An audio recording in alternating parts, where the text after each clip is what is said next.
Thank you very much to the principal of Egesborg Gymnasium. We now invite the representative of the United Nations City right here in Copenhagen, Mrs. Egesborg Hansen.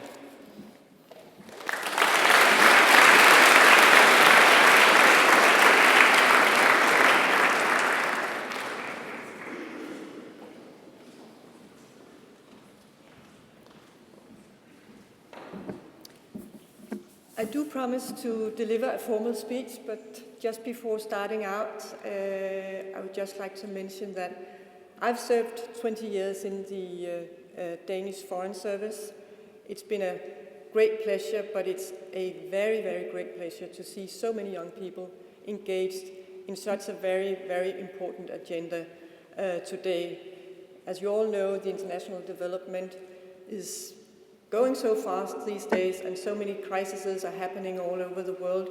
56 million people are refugees right now, so we need young people engaging in all those very big and important questions. Now I'm serving in the UN, and that's a great pleasure as well, to be here seeing so many specifically engaged in the UN agenda. So please, dear all, thank you very much for inviting me to join you here at the Egesborg Gymnasium Model United Nations Conference. I'm delighted to see so many ambitious and engaged students today. I've been working with international relations and the UN for many years, and your presence just confirms the importance of United Nations and the work we do for sustainable development.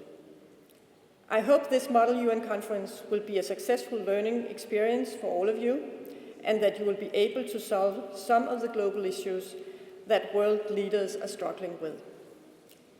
The United Nations are right now working on the next Global Development Agenda. The agenda will replace the Millennium Development Goals that were set in 2000 and expire next year. The MDG, as the headmaster just mentioned, consisted of 8 tankable goals focusing on issues such as poverty, hunger, climate change, and maternal health. They were revolutionary in the sense that they were the first set of tankable development goals agreed upon by world leaders. They have helped propel global development over the past 15 years and have contributed greatly to the largest reduction in poverty ever accomplished. The new development agenda has to pick up the torch where the MDGs let go and reflect the changes that have occurred on this planet over the course of the last 15 years. But the new agenda should not just be an agenda for the UN. It must be an agenda for all of us: women, men, the civil society, the private sector, researchers, and youth.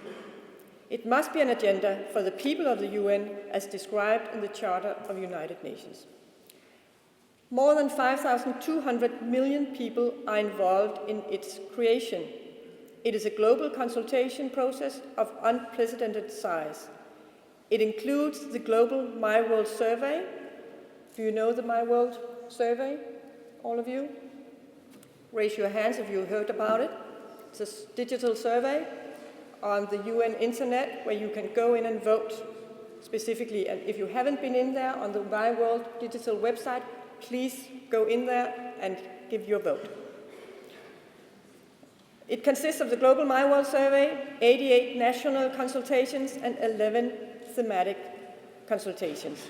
In fact, one of the thematic consultations was co-hosted by the government of Denmark and focused on inequality. The aim is to ensure that as many people as possible will be heard in the process, no matter where they live or how marginalized they are. It is crucial that the agenda reflects the priorities of all of us, and that the process to create the agenda is inclusive, transparent, and democratic. The Millennium Development Goals were, to some extent, the goals of the UN, created by the UN, agreed upon by world leaders.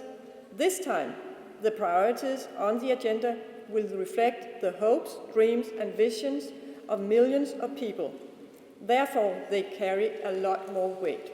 So go in and vote. From the My World survey, we are getting a clear view on what people really want, even though we do see large differences across age groups and home countries.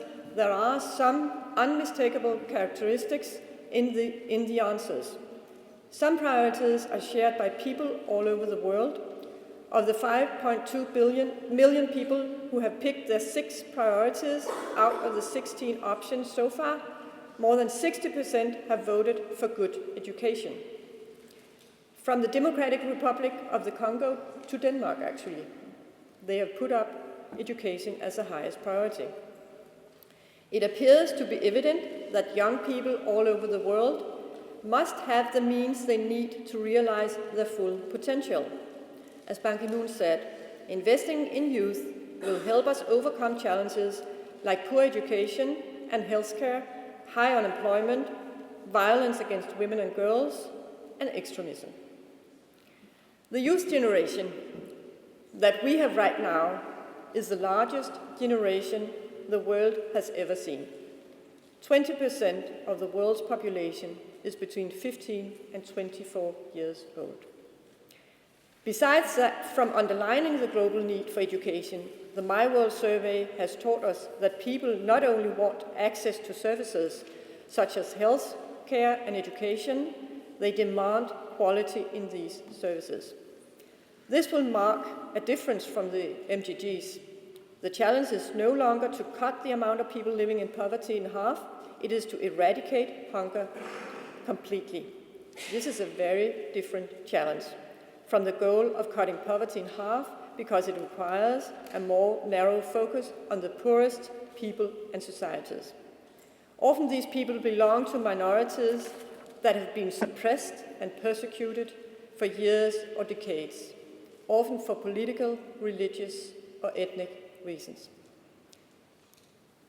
In addition to a clear focus on the groups and societies that needs help the most, the development must also be sustainable.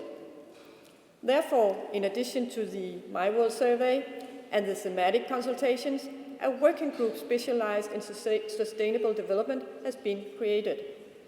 It will be an important part of the institutional framework that will set the agenda. The group has proposed 7 development goals focusing on sustainability. Many of them resemble the themes discussed in the My World survey, but with a clear focus on sustainability. In some ways, this makes these goals more ambitious than both the MDGs and the goals described in the My World survey.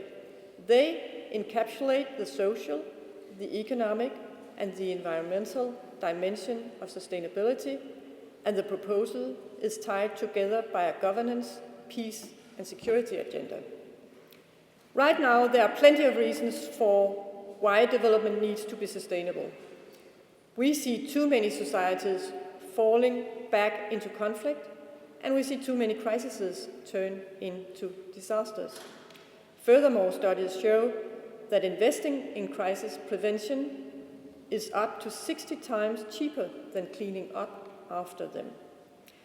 For example, if Liberia or Sierra Leone had possessed well-functioning health systems and effective governments, the countries would have been less vulnerable to the Ebola disease. They would have been able to contain the outbreak much faster.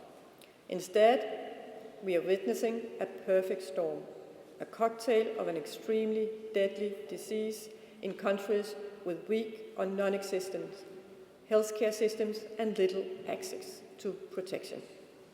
This disaster will set back an otherwise positive development trend in the region, maybe with years or decades. We can only guess what the final development agenda will look like once it is finished by the end of next year. But 2 things are for sure.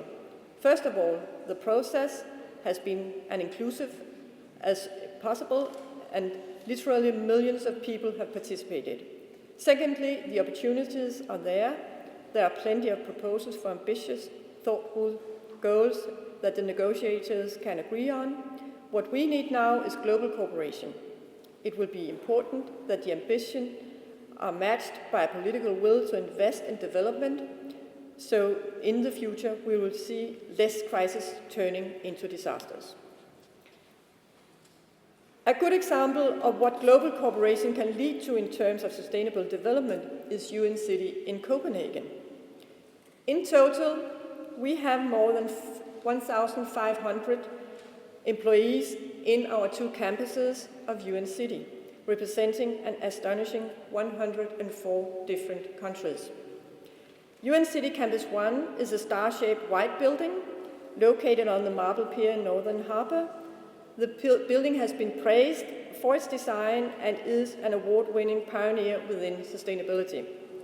The employees there work for 10 different UN agencies, focusing on everything from sustainable development to gender equality and the eradication of hunger, issues that will most likely also be found on the next global agenda.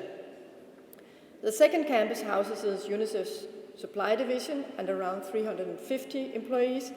From this state-of-the-art warehouse, thousands of pallets with humanitarian aid are shipped to destinations all over the world. In fact, UNICEF's supply division set a sad record in August, where more emergency aid was sent to people in need than ever before in a single month. In both locations, the employees make a tangible difference for people all over the world on a daily basis. Whether it is packing and delivering equipment for humanitarian emergencies, helping UN country offices in troubled countries with IT equipment, or supporting the global effort against Ebola, UN City makes a difference. And actually, for the next 2 days, we will have a large civil society conference beyond 2015, gathering civil society organizations from all over the world in UN City. So they will be negotiating their input to the negotiation process in New York, as you will be, I suppose, also negotiating at the same time. Over the next few days and in the future, it will be up to you to make a difference.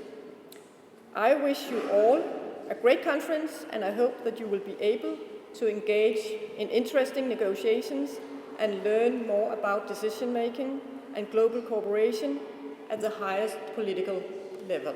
Thank you.